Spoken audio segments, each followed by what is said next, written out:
Yes, it's Monday, and we all know what that means, don't we? Yes, we do. It's time to talk about ghosts with Kevin Eustace. I nearly said Sir Kevin Eustace then. And I've no idea why. Maybe it's all this talk of kings and monarchies, because we have a new king. Hooray! I'm joking a lot when I say hooray, because I'm really kind of ambivalent about the monarchy. I think it maybe should have not ended, but should have at least acknowledged its existence as a tourist trap only. After Elizabeth, I liked Elizabeth because she was like someone's nan.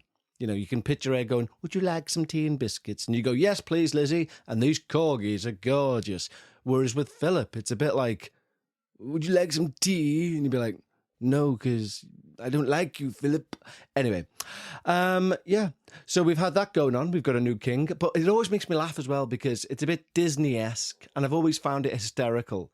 Like whenever there's a royal wedding or there's a crowning of a king, they expect all us subjects to be out in the streets going, the king has got a crown, or the prince has found a bride, like a Disney film. And like, realistically, we're like, we cannot pay the bills, there's food banks overran, and stuff like this. So, yeah, it's all a bit of a no from me.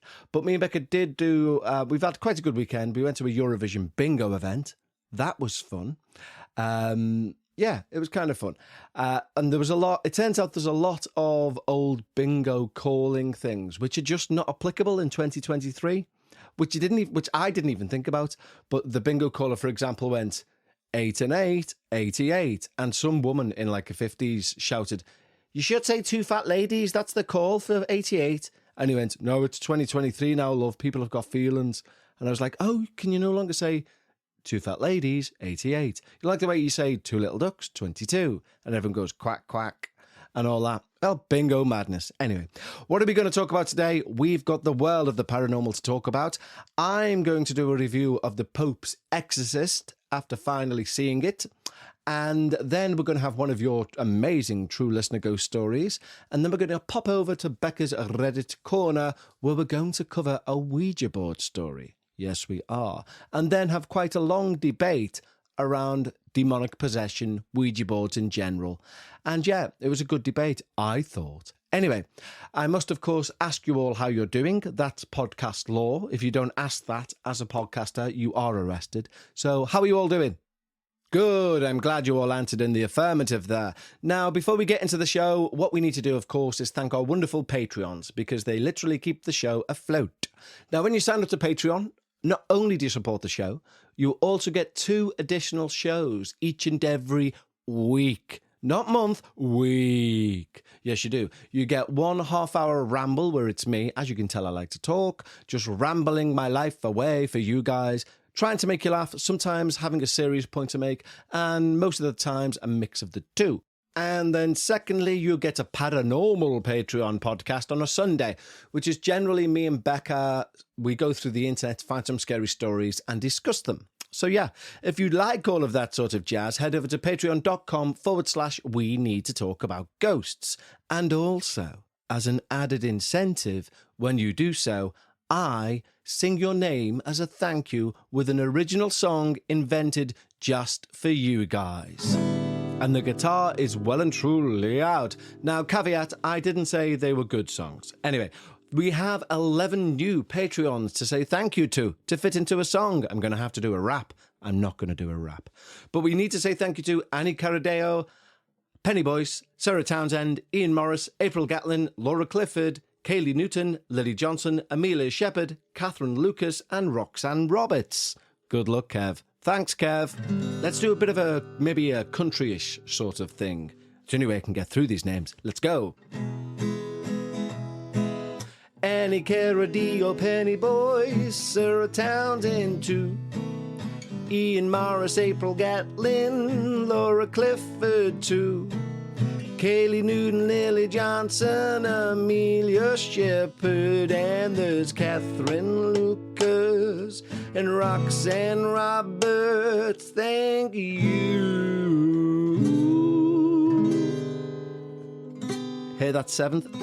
just about got the 7th in, just about got all the bloody names in.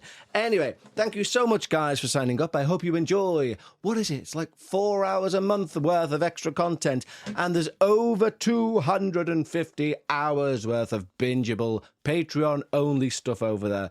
Loads of it containing Becca and me just arguing, loads of humorous bits, some serious bits, but mainly paranormal, hence it being a paranormal show, I guess. Anyway, head over to patreon.com/we need to talk about ghosts. Now, let's have a paranormal review, shall we? Yes, it's time to review something paranormal so that you don't have to review it for yourself, because it means you'll have already watched or read it or listened to it, and, it doesn't work. So anyway, what we're going to review this week is a film, and that film is none other than the long-awaited, from my perspective anyway, The Popes Exorcist. I managed to catch this film this week, and I've been waiting for it for a good while, or waiting to see it for a good while, because I've read mixed reviews. I like the idea of Russell Crowe playing this role. It's the role of Father Gabriel Amorth. Now, I've known and spoken of Gabriel Amorth long before his death. Because if you know anything about exorcism, then you've heard the name Father Gabriel Amorth, because he was the Vatican's chief exorcist.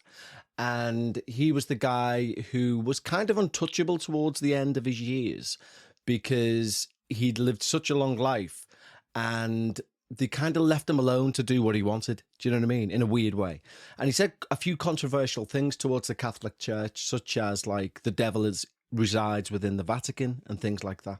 So yeah, a very controversial figure, carried out hundreds of exorcisms and or alleged exorcisms. It's all within the realms of whatever you believe. But his favourite film, interestingly, I mean, this isn't to do with the Pope's Exorcist. Well, it kind of is, because it contains him. But anyway, Gabriel Amorth's favourite film was The Exorcist, because he said it gave the most lifelike depiction of what he has experienced on some of his most dramatic exorcisms, which is fascinating when you think about what is actually within the film The Exorcist. So yeah, a really interesting cat, and I've always been into him. And he released a book years ago, which I really wanted to get, but it was only released in Italian. There is an English version of it, and funny enough, Kev now hasn't yet got it because I forgot all about it. Anyway, I am going to try and source it out, but it's about his exorcisms and the ones that he found, the most right-aboutable. Anyway, The Pope's Exorcist is a film based on the life of Father Gabriel Amorth. Interestingly, the Catholic Church, well, the Vatican, has kind of denounced the film. They've not denounced it, but they've said it's, I think they refer to it as a splatter gore fest, and not indicative of what the current exorcism ritual is like, apparently. But I have a funny feeling that Father Gabriel Amorth would have given his blessing to this film. I just do. I don't know. Because it's very much about exposing the devil for the liar that he is, and the I was going to say the thief, but you know what I mean. It's about exposing the devil and what he can do, allegedly. So without revealing the plot, it's based on, and the term based on is it doing a lot of heavy lifting there. It's based on one of the cases of exorcism that Father Gabriel Amorth carried out. And I think it's a really good film. I think it portrays, if you've ever seen, I always call him Hannibal Lecter. If you've ever seen Anthony Hopkins in The Rite, I personally think his portrayal, because that character within The Rite is based on Father Gabriel Amorth, and I think his portrayal would be much more accurate to what Gabriel Amorth was like. So The Rite is amazing. If you haven't seen The Rite, go and watch The Rite. It is fantastic. But this isn't about The Rite, it's about The Pope's Exorcist. So the only thing I would say is it was, Gabriel Amorth was renowned for his clashes with the Vatican about certain topics, and also renowned for not being asked about what his alleged superiors thought about what he had to say. And they kind of play on that a little bit too much, I think. They kind of make Russell Crowe seem like this, anarchic sort of, I don't give two fucks what you say, Mr. Pope. I'm going to smoke a cigarette and ride a motorbike and drink some Jack Daniels. Fuck you, I'm going to fight the devil. And I think they try and put that across a little bit too much. They lean a bit too heavy into that, I think.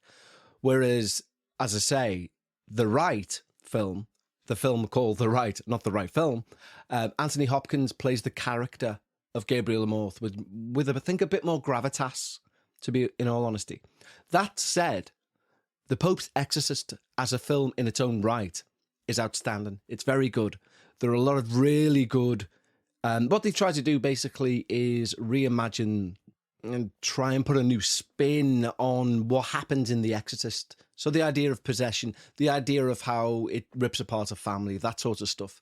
And it's done really well. It's done really well. And as I say, as a standalone film, it's bloody good.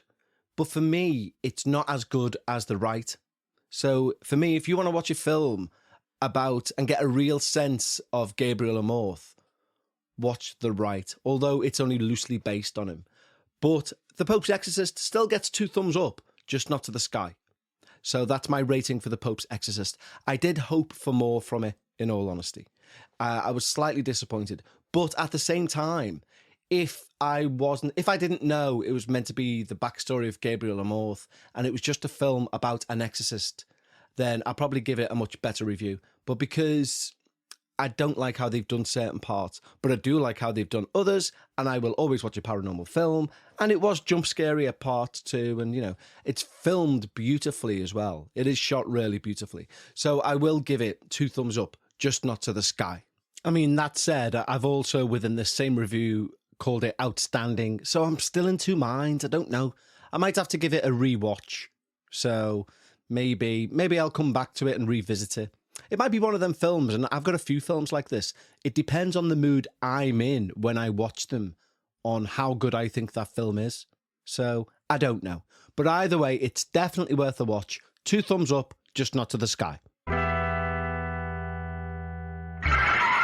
Hooray, it's time for my favourite part of the week. And it is truly my favourite part of the week, where we get to read and listen to your true paranormal experiences.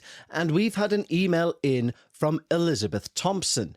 And she writes, "Feel free to use my first name if you read this out on the show, but I'd rather you didn't use my last name." I'm joking. Her name's not Elizabeth Thompson. Pulled your leg. Her first name is Elizabeth, though, and her email was entitled New House Nightmare. And she writes, "Dear Kev, hello. Becca, hello. And meow to the NC. Meow." The NC, by the way, little bastard. As you will hear later on, I should call her a little bastard.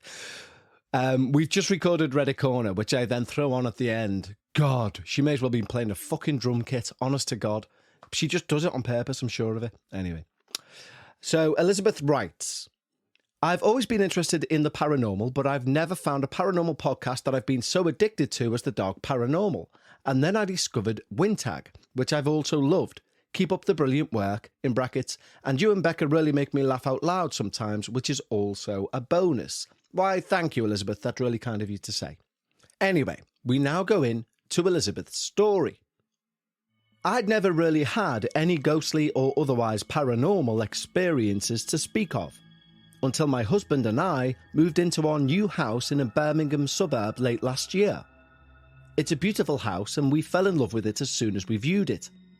But despite feeling the place had a good atmosphere initially, some strange things started to happen shortly after we moved in, which left us feeling rather uncomfortable.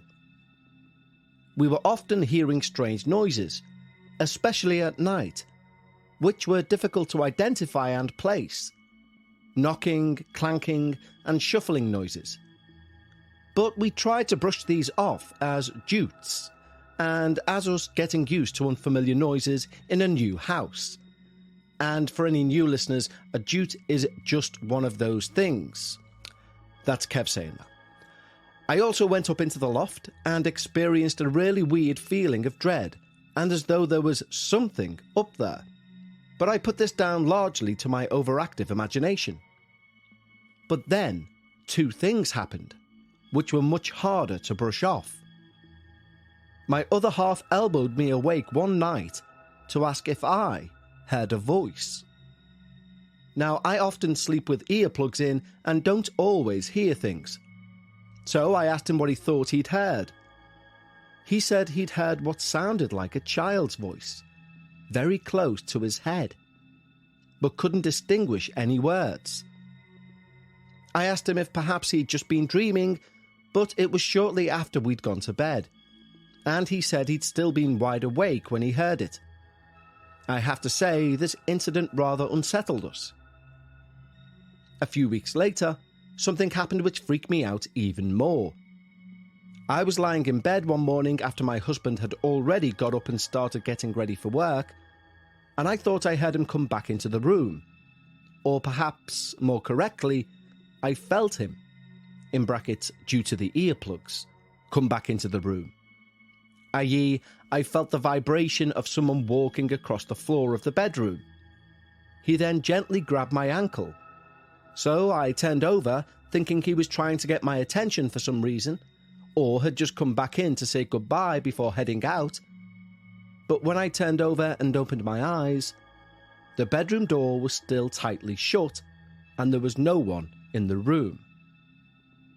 We're both Catholic, so we're thinking of getting the house blessed anyway, and decided to get it done sooner rather than later. Fortunately, our parish priest is very open-minded about the paranormal. In brackets, the good ones always are, I've noticed. So took us seriously when we told him what had been happening. He did a full blessing, going into every room with prayers in Latin and holy water. Interestingly, by and large, the odd noises and other odd happenings have more or less disappeared since. We were both given a fright shortly after our blessing had taken place, when a picture of a saint in our bedroom randomly fell down with a loud clatter after we'd gone to bed and turned the lights out. I think this spooked me all the more as I happened to be listening to an episode of Uncanny at the time, in which they were talking about witchcraft and were actually chanting a real spell. But that was a while ago now, and since then nothing's happened really.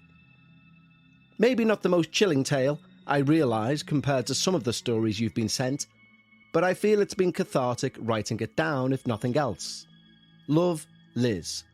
Well, thank you so much, Liz, for sending in your story. That's and you say, maybe not the most chilling of stories. It friggin' is. I'm not being funny. I sleep every night with headphones in. And it's only now, as I'm reading your story, realising, and I mean it's an obvious one, that means I can't hear anything in the house, which I put down as a good thing. But now I'm thinking I wouldn't know if someone was walking towards the bed to grab my ankles. So maybe I'll sleep with, like where they say, sleep with one eye open. I'll sleep with one earphone in. Liz does continue and says, P.S. You don't have to read this bit out if you don't need to, but have you listened or reviewed the newish podcast, The Exorcist Files? Apologies if I've missed you covering it, but I think you'd really like it. No, I haven't heard it, but thank you for the suggestion. I'm going to give it a listen, and maybe we'll do a review of it in the future. But Liz, thank you very much. Some interesting points you make there as well. And I completely agree with you about priests, and the best ones being the ones who have an open mind to the paranormal. Because I've mentioned this before, but when my niece got not confirmed. Was it confirmed? Yeah, it was confirmed, actually. The church was packed, probably the most packed it gets because, numbers in churches are dwindling. And in our parish especially, even though they've got rid of one of the churches to try and force people into, well, I say to try and force, so they can cut down on costs and have a bigger congregation in the other church. So anyway, this church is packed, and the priest doing the confirmation, at the end of it, he says, I think he's from Barbados originally, this priest, Father Anton. He's a lovely priest. He says, I'm not going to do the accent for obvious reasons, but he says, you often, like he's saying this on the microphone to the congregation. He says, you often get in touch with me at the presbytery, asking me to come to your house, saying you're having strange things happening. And when I turn up, there are posters of pop stars and all this on the wall, but there is no sign that you're a Catholic. There is no, there are no crucifixes or pictures of saints or anything like that. He says, and then you ask me why these strange things are happening. And when he said this, my ears pricked up and I was like, fucking hell. And he's clearly open-minded to it as well. He's also quite a progressive priest. You know, he wrote a strongly worded letter to the diocese of whoever's in charge of the UK Catholic scene, about some sort of stance that was taken on the LGBTQ community. And when you go into his church, I say his church, when you go into St. Agnes in Hayden Church, he's got the pride flag out and all this sort of stuff. He's a wonderful man, or like a really progressive thinking priest. And in all honesty, I think if the Catholic Church has got any hope of surviving, it's people like him that they need to look towards to do it. An inclusive person. Anyway, that's my soapbox for the day. But thank you, Liz, for sending your story in. That was fantastic. It wasn't in any way unscary. It was very scary. And now I think it's a suitable time in the day, in proceedings, to head over to the dark and dingy basement, which smells lovely and is not dark nor dingy, where Becca resides, where she's going to tell us a story from Reddit. Let's go. Ladies and gentlemen, now it is time for Paranormal Reddit Corner with Becca. So it's that time of the week again, where we head down to the basement, and in the darkened basement, there's a girl called Becca. Hello. It's a bit weird, that. It was, and you're very low again. Is it because I've got it so close? I've got it so close to you because you're so low. I think it's because you sang a weird song about me being in a dark, dingy basement. But in the corner of the basement is a girl called Becca, and she tells us scary tales from the corners of Reddit. I'm over this song. I don't think you are. I think you really love it. How are you? Yeah, I'm okay. How are you? I'm not too bad, thank you. Have you had a nice weekend? Yes, I've had a lovely weekend. Thank you. You can't speak normal volume. You know? I am speaking. What do you mean? I am speaking normal volume. What are you? So for a mouse? You need to get a mouse in here to do this podcast instead. Anyway, it's been a fulfilled weekend for us, hasn't it? Yeah, it has. We had a Eurovision bingo on Friday. Eurovision disco bingo. Disco bingo. And that was much more fun than I expected. It was great, yeah, really good. Especially as someone who doesn't drink. Mm-hmm. I was still boogieing the night away. Yeah, you did very well. Yeah. And unsurprisingly, we were the last people to leave. Because it's Becca's trademark move. I don't think that was entirely my fault. It completely was your fault. You bought me too much wine. No. And I was staying to try and finish it. And as the funny thing was, I said, take that with you, sneak it out, meaning the glass of wine. So Becca smuggled the bottle of wine and the glass of wine and tried to smuggle them both out past the security guard. And to be fair, the security guard went, I've seen it, but I'm going to pretend it didn't. Just get out. The thing was, they would be very likely to catch the glass, but then they'd think that they'd caught me and they wouldn't find the bottle. I see your logic. Yeah, the mentality, yeah. Because he did only see the glass, he didn't see the bottle. Yeah, and then this is the only sort of like nerve-wracking part for me is then walking through the streets of town sober as a judge when everyone else has fucked out their minds at like 11:30. I mean, Becca, 11:30. It sounded like you were going to say 3:30 then. But then obviously you wanted a takeaway, didn't you? Yeah, starving. So we hadn't eaten. Yeah, fair enough. But then we go into a takeaway place, and as you can expect, it's filled with several types of people. One of which was just some absolute like crazy looking guy with an acoustic guitar belting out his own song at the top of his voice, sat in a booth of this tiny thing. And then, to be fair, he kept stopping and going, I'm sorry about this, lad, to me, and then cracking on.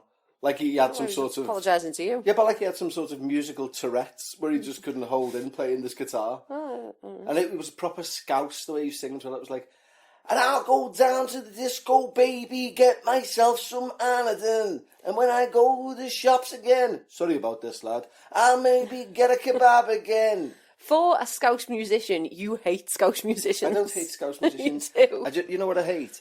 I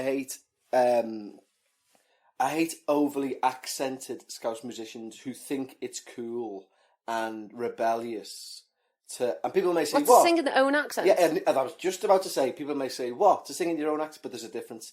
Because the thing is, there's a kind of like not era, but there's a subsection of Liverpool musicians who think that when you talk or you're doing an acoustic song, you should do it like this, because to represent. But then when you go, you're all right, mate? They go, yeah, I'm fine, mate, yeah, you. And you're like, all right, so you don't talk like this all the time then, do you? Because you're from Runcorn. And it does me head in. I think we're going a bit too far down this track. We really are, yeah. This is about ghosts. Yeah. Anyway, sorry for bringing all that into Reddit Corner. But anyway. I don't hate Scottish musicians, but I am going to go on this giant 4-minute rant about them. We're going to have a bit of a tirade. Yeah, because it doesn't make them look hard, is the thing, anyway. And they think it does. Anyway, I shall move on. How, other than that, anything paranormal happened to you? No. No? No. Just a nice, easy no? Yeah. You? Anything paranormal happened to you? No, other than, like, as we spoke about last week, my dad's revelation that he played the Ouija board, it terrified him so much he'd never play one again or let one in the house, and has never divulged that to his paranormal podcast producing son. Yeah. That was a... Well, I was away for a night last week, so were you all right in the house? I mean, I slept with the lights on. Did you? And I hugged, like, the kitten's bed was moved up to your pillow, and I put my head on it, and and we both slept in her bed. Basically, in a 2 foot by 2 foot bed. But, no, so anyway, we are here to... 2 foot? As if she's got a 2 foot bed. It's about 2... Is that not 2 foot? What size is that? No. Is it a foot? I think neither of us really know exactly what a foot is. I know. But I bet you that bed's not 2 foot. It might not. I think 2 foot's quite big for a tiny cat. I think people are imagining this, like, She's a giant lioness. enclosure. No. Well, she's upstairs using the litter because she sees us recording, so yeah. That's what she does. Anyway, this is this week's story I chose for you to read out. As per usual, I've only went off the title, so it could be a complete minefield of grammatical errors, but let's hope not. It's only a day old, Okay. and I shall pass it over to you. Thank you. Welcome to Reddit Corner with Becca. Hooray! This story is called A Good Ouija Experience. It's hard to find. Why, if it's Ouija, Yeah, why do we say Ouija? Not Ouija. because we're ladies. No, because we're lazy and we've sort of colloquialised it, I think. And I mean worldwide colloquialised. Okay. Let's begin. Mm-hmm. I want to share this strange and very good Ouija board experience that happened to my mother. This was in the 1970s. I was about 8, and I clearly remember this and how very thankful, yet completely weirded out the family was afterward. My mum and dad were at a friend's house late one evening, drinking and carrying on. Carrying on, aye aye. It was October, so for fun, they decided to mess around with their kids' Ouija board. Did you hear that? Sorry to interrupt. You do insist on doing this on her bathroom schedule. She doesn't do this because of you. You do this at this time, which is her bathroom schedule. We've got these litter liners. We may as well put a drum kit in there. The litter liners make it easier to clean the litter tub. There's no need for that. That's just fucking... Don't shame her. I'm not shaming her. You are shaming her. You're saying there's no need for that, and obviously there is. If she feels the need to do it, leave her be. Well, yeah, I'm only shaming if she understands English. Anyway, sorry, get on to a good Ouija this day. It's hard to find. Right. None of them were serious about it or had experienced anything weird with the board. This was definitely a Halloween drinking game situation. After a while, the message, Mimi, call Mary, came up. This freaked my mum out. Her brother, who was a lot older than her and had been dead for about a year, called her Mimi as a nickname when she was a kid. No one else had ever called her that. My father didn't know about that nickname, and her friends certainly did not. And her brother's wife's name was Mary. She didn't want to call right then, as they were well into their martinis. Calling Mary and waking her up after midnight to say they heard from her dead husband on a Ouija board, not a good idea. Probably, yeah, I agree with that. The next morning she called Mary first thing and got no answer. So she still took the advice. It's just the time of day that threw her. Yeah, clearly she said after midnight wasn't a good idea. Fair enough. Might be a grammar. She tried a couple more times and Mary didn't pick up. That message had rattled her, so she made my dad drive her to Mary's home to check in on her. Mary was at the bottom of the stairs and had broken her hip the day before, and she was unable to get to the phone to call for help. My mum said the chances of her calling Mary early that morning, much less being worried enough to drive 45 minutes to her house if Mary didn't answer the phone, was 0 if she had not had that experience the night before. Interesting, but when did the girl fall? Like, when the message came through, she lay there for 9 hours. Yeah. Fucking hell. Yeah, she was at the bottom of Sternberg and hit the day before, so at least the one got round. But yeah, it might have been a better idea for her to go round at midnight. Yeah, imagine having, like, being a spirit and being like, I best travel over. Mimi, is it Mimi who Mimi or Mary fell. Mary fell. So imagine a spirit, like, probably her deceased husband or someone. Well, no, it must have been the deceased husband because he's the only one who called the mum Mimi. Right, with a name. Or was it brother, elder brother? Right, Mimi is the sister. Talk me through this family tree again. Okay, so Mimi's brother is married to Mary. Right, okay. So so her brother was the only one to call her Mimi. Yes. And that's how she knew it was him. Right. And he said, call Mary, who is his wife. Fucking hell. You know what? I would be raging if I died and was watching over you and you fell down the stairs and couldn't move at like 11:30 at night and I somehow managed to get through to your mum or your dad or whoever and say... No, it'd be your family. All right, then. I somehow managed to get through to our cat and say, get in touch with Becca quickly. And they went, well, I won't ring now. It's midnight. I'll let her line it up. Well, he didn't say now. For a few hours. He didn't say now, in fairness. He just said, Mimi, call Mary. Well, to be fair, he's using a Ouija board and he's coming through from the other side. I know, maybe he should have said now. I mean, that's clearer contact than I had with you when you were in Saudi Arabia. What? We'd be speaking on the phone and be like... Not in code, we didn't know what you're on about. No, my point is, that's a clear message. Anyway, are there any comments following this story? Let's see. Someone says, wow, what an amazing experience. Fair play. Straight into the point. Yeah. Someone else says, very interesting. Again. And someone else says, no such thing. It's a trick to make you comfortable enough to let down your defences. Ooh, I like that statement because I initially thought it was just a debunker. Which again, why fucking troll through ghost story sites on Reddit to go, it's all fake? I mean, fine with life, but it turns out they're not doing that. What they're doing is saying, no such thing. It's the demons who want you to think that you are okay. And also... No such thing as what? They're implying there's no such thing as good spirits coming through an Ouija board to pass on a good message, even in spite of the story proving otherwise. They're implying... The message is only coming through from someone pretending to be the spirit of the brother. So do we think the spirit pushed Mary down the stairs, did the message to make it relevant, and that entire thing was a trick to make them think that the spirit was good when actually the spirit is bad? No. Exactly, and that's what... Did you say no and then exactly? No, because they'd have to know they were doing the Ouija board, then push Mary, then come back onto the Ouija board. Maybe. The timeline would be interesting. Maybe when they did the Ouija board, they were like, ooh, we can do this. And then they pushed Mary, knowing that they wouldn't be able to get to Mary before Mary fell. So it would look like the causation would be different. Maybe. It's but it's an interesting thing, this whole... There's a strong line of belief when it comes to Ouija boards that you are never speaking to a benevolent spirit. Right. Irrelevant of the messages that come through. Even if it comes through and says things that only you would know.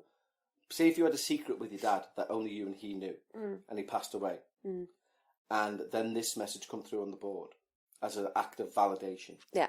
There are people who believe that still wouldn't be your dad. It would be an evil spirit who would have access to the information and would be trying to fool you into forming a form of communication and, trying to... Welcoming in the paranormal into your life. Trying to possess you, basically. Right. Because one of the signs of demonic possession, allegedly, is knowledge of the unknown. Well, the word occult means hidden.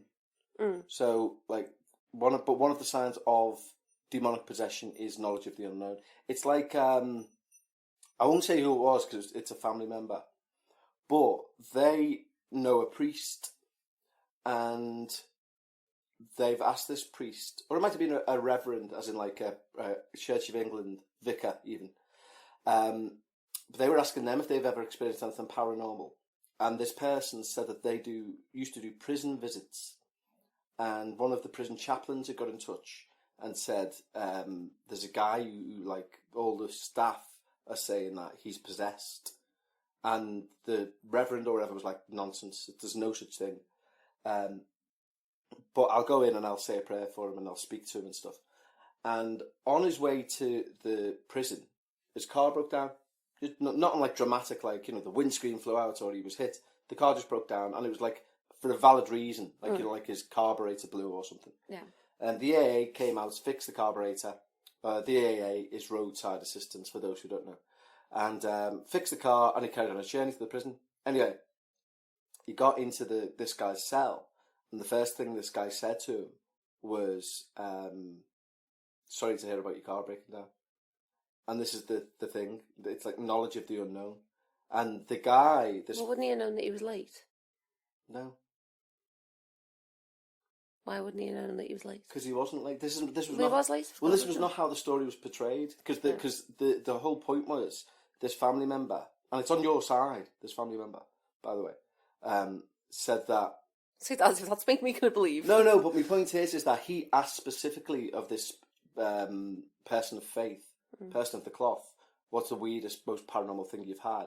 And he said this story. Yeah. Do you know what I mean? Like, and as a rational, like, because there are people who are members of the cloth who don't believe in possession and don't believe in stuff like that. Even Catholics, there are priests who don't believe in demonic possession. But it's interesting that I mean, and it's also coincidental that kind of ties in. Well, it doesn't tie into my dad's story, but yeah, it's an interesting one. And that's why I think, well, you know that you won't let me have a Ouija board in the house. Because you're too suggestible. Because I'm too suggestible. And it could affect me mentally. Yeah. But again, is that just looking at it from the whole attack of the demonic aspect, is that just part of the plan overall? You know, someone who's so suggestible and so malleable in the mind, they're easy to target. So we what just do you mean? don't know. As in, how like, would that be part of the plan? As in, like, let's take it as tacit that demons exist, and they're waiting for the.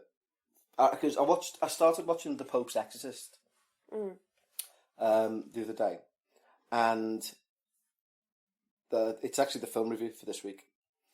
So, but one of the points in it, which is a good explanation, is the reason why why demons possess people is because in Catholicism anyway, the idea is that God came down in human form through Christ, although Christ was his son technically. But demons try and do the same thing. They try and prove that they can also inhabit man. Right. Do you know what I mean? In the same way God can. So Jesus was God possessed. No, well, this is the thing, isn't it? It's God made man, but also Son of God. It's like it's one of those ones of Christianity where if you question it too much, it unravels. So you just walk away. Best not to pull that thread. Yeah, it's an apparently I watched a documentary with a priest who does exorcisms, and he says that a demon once described himself as an inversion of the Holy Ghost. He said, and also apparently, interestingly, this isn't from the Pope's Exorcist. This was from like a documentary with this American exorcist priest, again Catholic. But he said the devil he didn't understand why when he would go out to demonic cases to do exorcisms, why he would see over like 20 years only realistically when you know they've done all the psychological testing and it's the person saying things that he couldn't possibly know. Yeah. And it's shown feats of strength and all this carry on and passing these tests it's got to pass before a bishop will authorise an exorcism. Of the ones that he's been to, he realised he was only seeing 3 different like sort of personalities within being displayed. He said and he would know when he would go into these exorcism cases which one he was dealing with, but he couldn't rectify. Like he recognises the demon, like, oh, you again. Yeah. But the thing Bloody hell, Jeff. The thing is, it was Satan, Lucifer and Beelzebub. Right. But all 3 of them are the same thing, and he couldn't rectify in his head what it was. Mm. And he apparently spoke with some like cardinal or something like this, and they turned around and said they're just as different personalities. Like if you call them out, he said if he's in his, like, you know, like almost like but you can't. It's got a different name now, like not split personality disorder, but you know, multiple personality disorder. Yeah. He said if you like, the game that the devil will play when he's in one of these three states is that if he's in Lucifer form and you refer to him as Satan, he'll say, no, that's not me. Right. Do you know what I mean? Okay. Yeah. Whereas if he's in Lucifer form and you call him Lucifer, or vice versa, you've got him then, because you need to know a demon's name to cast it out. Right. So there you go. Okay. So before we go, what's your take on possession? Would you have to see it to believe it? No, I think it's unlikely to actually be a demon possessing someone's body. I think there could be a lot of reasons for it. And I also think people's perception of it is mainly the problem. Like, I think people might actually be ill, and then you get some, like, hysterical mother or whatever going, she's possessed, and that's not necessarily the case. I think that was the case. I think a lot of them just need medical help. No. Yeah, no, I think that was the case way back when, but, like, the church now will not authorise an exorcism unless someone's had a full medical and psychological screening. So that's kind of bypassed to a point. But I get your point. Who does the full medical and psychological screening? That's a good question, and I don't know the answer, and I won't pretend to. But this priest has said, who was talking about doing exorcisms, he was saying he's seen, like, people levitate, he's seen people climb up the walls, he's seen all sorts. You know, defy physics. Well, it'd be interesting to see someone climb up the walls. Well, exactly, yeah. Would that make you a believer? What would that do to you? Let's say, for example, I said to you, oh, this girl's possessed. We're going to go to her exorcism because we got tickets. And then we're in Starts at 7. Or let's just say next door said, oh, listen, are you a Catholic? And I was like, I am a non-practicing Catholic. And they're like, will you come in for this exorcism? We need 2 witnesses. And if we went in next door and you seen, like, next door's little girl start climbing up the wall, what would you think? I mean, you say this, but do you remember it wasn't that long ago that you were marvelling over this video of that guy? Do you remember he was like jumping up walls and could get anywhere? Yeah, that was parkour. And it was just like parkour, yeah. Yeah, but it was like more like he just scale a sheer wall, like with his little frog toe sock shoe things. To be fair, the scary thing about that parkour guy is that I literally closed my eyes. I made you watch a video, didn't I? Mm. I closed my eyes and said, what's this? He stood on the road right now. Count to 5, and within 5 seconds he was on the top of a building. Yeah. And it was like fucking bizarre. So apparently people can do it. Apparently people can do it. It's a good point. Do you want to? Here's an interesting fact about possession. Possession possesses. It's 9 tenths of the law. Well, it's 9 tenths of the law, but possession possesses more S's than any other word. Okay. Maybe Mississippi. M-I-S-S-I-S-S. Same as Mississippi. Anyway, what I thought it'd be an interesting thing to see your point of view on just before we end Reddit Corner. So according to the Catholic Church, these are the signs of demonic invasion. Okay? Okay.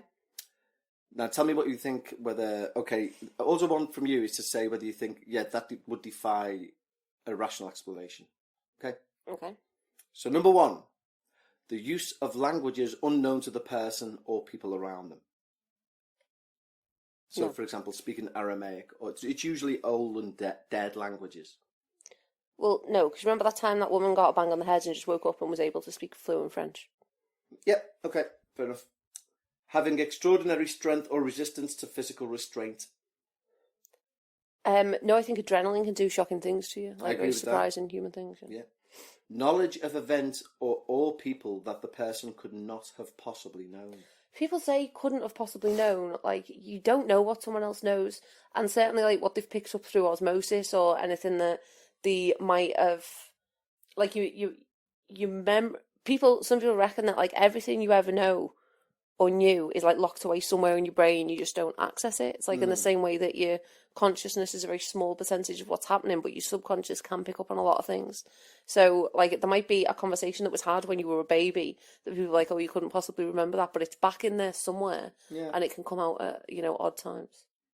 But I don't think that's what it means. I don't think it means like I remember when my auntie Jeff like fell off a bike. And they were like, how could you possibly know that? I mean, like a priest walks in, like I've just said, and they go, yesterday you had toast for breakfast. Telling you he was late. Okay, anyway. An aversion to holy objects or places, such as water or churches. Mind you, you've got an aversion to museums. I don't have an aversion to museums. They just make me quite tired. I can't spend all day in them. Self-harming and displaying violent or aggressive behaviour. I don't see why anyone would think that was paranormal. Ailments or conditions that cannot be diagnosed or treated medically. Right, just because you don't know the answer doesn't mean it's paranormal. We've been through this one before. Just because we don't currently know what it is doesn't mean it's paranormal. An abrupt change in behaviour or personality. Well, no, that can happen to anyone. Yeah, I mean, also, that's just off Wikipedia, so, you know. So there you go. Anyway, thank you, Becca, for letting us into your dark and dingy, yet wonderfully and bright and full of perfume basement. Basement? Put you in the basement now. Corner. Well, basement and dungeons, similar things, aren't they? It's not Bekahs Reddit dungeon. Yeah, I know. You said earlier it was a dungeon. Did I? I think so. I don't think I did. I think you did. Are you hearing voices now? Yes, I'm possessed. Don't, because I can fucking easily believe it. And, you know, after watching the Popes Exorcist, I think I could know how to handle this. Okay, well, anyway. Good. Yeah. It doesn't end well, put it that way. And once again, it's a threat in your life. For the love of God, stop it. Every week. Okay, well, at least it's all on record. I'd like to see me trying to get through a court case. They'd be like, and I bring you to Exhibit 9, Your Honour. Yeah. Okay, well, thank you, Becca. And Oops. And that is the noise of a cat knocking something off something else. Naughty neighbour's cat leaping around, knocking things over. Okay. Thank you, and we'll speak to you. Well, Patreon will get you through the week, and everyone else can speak to you next Monday. Lovely. Tatty, bye. Bye, guys.